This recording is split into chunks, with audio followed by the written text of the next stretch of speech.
Hello again. So last time I was looking at how the evolution of consciousness is part of the overall evolution of each of us as individuals, our personal development, and that reflects and is reflected in the evolution of humanity as a whole.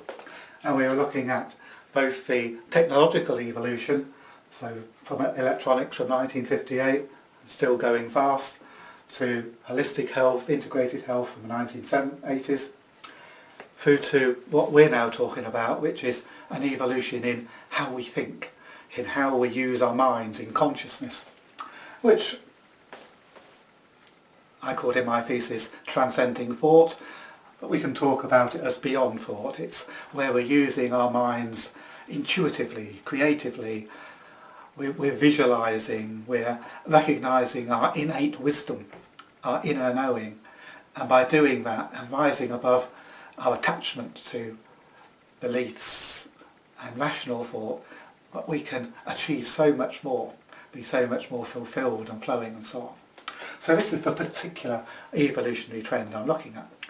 But before we go into that into any depth, I wanted to say a little bit more about each of these waves as to what does that mean in terms of an individual reflecting and reflecting in the population as a whole. And we can have a look at this as another little chart, so time in this direction. And if we look at this scale as percent of the population, so nobody here and everybody here, okay? So with each of these waves of transition, new introductions of technology, new introductions of ideas, we'll start by just one or two people beginning to take an interest, a sudden wow, eureka moment. And pretty much nobody knows about it, but there are one or two. And then very, very slowly more people will experience the technology or the insight or the culture or the way of thinking or whatever. It doesn't matter what it is, same theory applies. Until eventually it takes off. Really rapid rise, and then eventually it will asymptote to everybody using it. So in 1958 there were no transistors, nobody had a digital phone, a lot of people didn't have a phone at all. And then by the time we get to the 1980s, pretty much everyone has a digital phone, if not a mobile phone or a smartphone. So you can see how this trend affects. And it applies to any shift in that affects or can affect the whole population. So what we're interested in terms of holistic health and beyond thought and the evolution of consciousness is what's happening down here, what's happening at the very early stages. And how do those people compare or contrast with those at the top of there? Now, we could see that as a distribution, a normal distribution. I'll explain a bit more in a moment.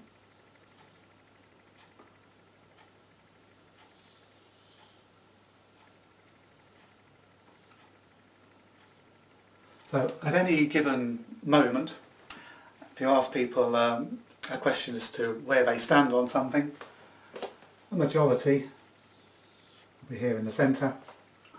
So if you talk about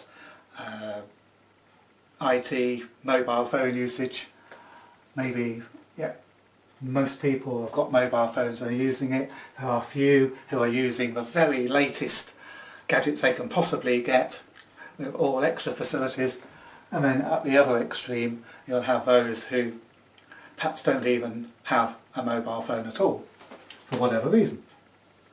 So we've got this distribution. Now let's look at that distribution in terms of beyond thought. Here you have the very first few, so these are the pioneers. These are those who think, hang on, what if? and they don't allow themselves to be blocked by shoulds and oughts. They just do it. These are those who are the first up the mountain. And there may only be one or two of those. These are literally the first few.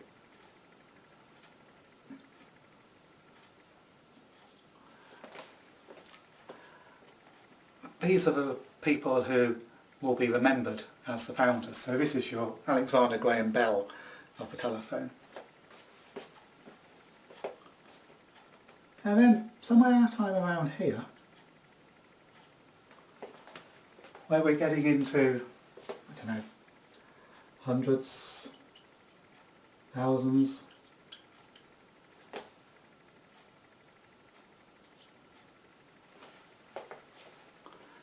where the idea is being recognised by more and more.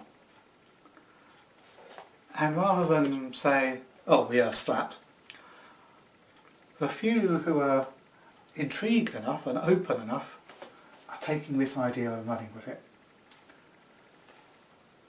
This is where we are with the idea of beyond the rational. This is where we are with admitting that it's our rational mind that is the problem. It's our dependence on logical thought at the expense of intuition, at the expense of compassion. It's our belief that we human beings have the answer to everything and that we can actively explain everything. That's the problem. And to me, the transcending thought, the beyond thought movement is about those who are willing and able to admit that and do their own undoing of those beliefs in the mind and help others to do the same. This is where we are with beyond thought. Now, progress that up in whether this is 10 years, 20 years, 50 years, think ahead to when the majority of the population, so by this time we're talking billions,